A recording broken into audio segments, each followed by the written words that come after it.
sharp-eyed. I was his brother, hunting. I was watching the tall redhead, covered to her ankles with a long quilted coat, but moving with the confidence that said she was packing something potent under it. Her hips, probably, from the brassy, sassy look on her face.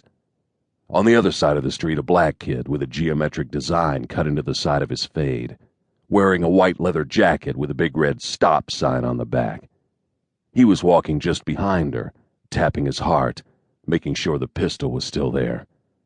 A dead giveaway no matter how it played out. He wasn't my problem. I was there for the redhead. "I want to see if she's cheating on me," the client had said, looking at me dead in the eye.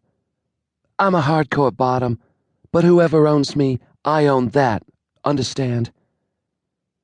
She was a short, delicate little brunette with improbable violet eyes, probably contacts. "Rena disciplined me with this," she said, brushing her close-cropped hair back from her forehead. "It used to be shoulder length, you understand?" I nodded, holding her eyes. "I'm pierced, too. Down there." Looking at her leather-wrapped lap. I didn't follow her eyes, waiting. "I want to know where she goes, who she meets, what she does, and I want to know soon." Okay.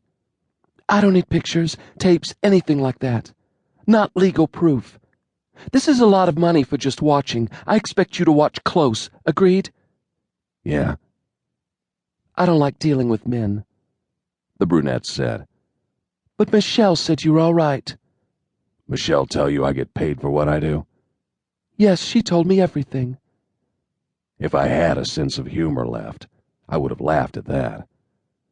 She slid an envelope across the tabletop. "There's $5,000 in there," she said.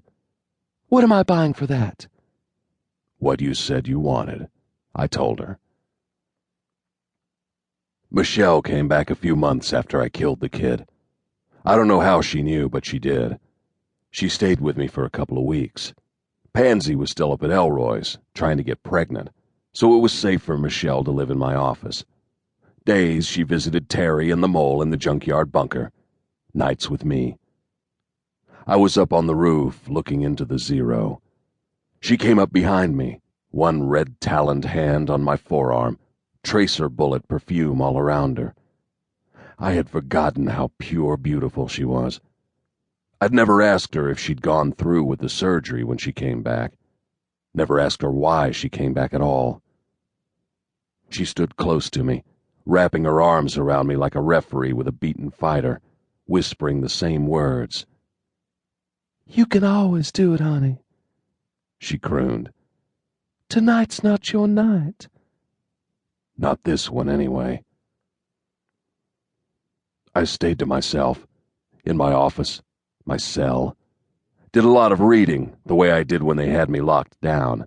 Built up all this vocabulary I had no place to use.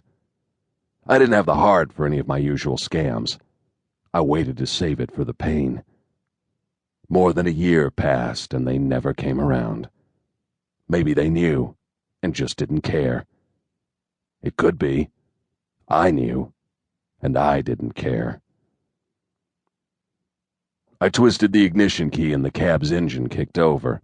I put it in gear and pulled away from the curb on Franklin Street, circling the block, canceling the rooftop off-duty sign with a flick of my thumb. When I came back around, the redhead was still striding along. She hailed my cab, and I pulled over. She climbed in the back seat, keeping one hand on a big black leather pocketbook. "Where to?" I asked her. "Central Park West and 77th, she said in a hard, measured voice. "You know where that is?" she challenged, glancing at my hack license framed on the dash. Maybe she thought Juan Rodriguez didn't speak English. "Yes, ma'am," I told her. "West Side Highway to 10th, okay?" "Isn't straight up 6th shorter?" she asked, a hostile overtone to her throaty voice. "Lots of traffic now, ma'am. It's quicker the way I said. But anything you say, that's okay." "Oh, go your way," she snapped, lighting a cigarette, blowing a jet stream at the yellow decal I had plastered on the partition.